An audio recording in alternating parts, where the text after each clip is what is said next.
Pelaksanaan pemilu serentak 17 April 2019 yang tinggal hitungan hari lagi membuat pihak KPU Lubuk Linggau menargetkan semua penyelesaian, pengepakan, kelengkapan logistik yang akan didistribusikan ke tingkat PPK pada tanggal 13 April 2019. Ketua KPU Kota Lubuk Linggau, Topandri, mengatakan pihaknya berencana sesuai jadwal tahapan pemilu serentak pemilihan calon anggota legislatif dan pemilihan presiden tanggal 15 April 2019, KPU Lubuk Linggau sudah mulai mendistribusikan logistik ke tingkat PPK yang tersebar di 8 kecamatan. Dalam pengiriman logistik ini, logistik yang sudah sampai di tingkat PPK akan diinapkan selama 1 hari, selanjutnya akan dilanjutkan pendistribusian logistik ke tingkat PPS kelurahan.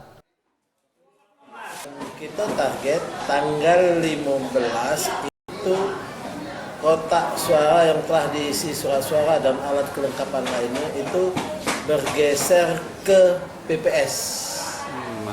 Bergeser itu 1 hari, 1 malam, di PPS 1 malam, kemudian PPS akan langsung distribusikan ke TPS. Terkait distribusi logistik yang akan dilakukan KPU ke tingkat PPK maupun ke tingkat PPS nantinya, akan dilakukan pengawalan ketat dari pihak Kepolisian Resort Lubuk Linggau. Tim Liputan, Sriwijaya TV.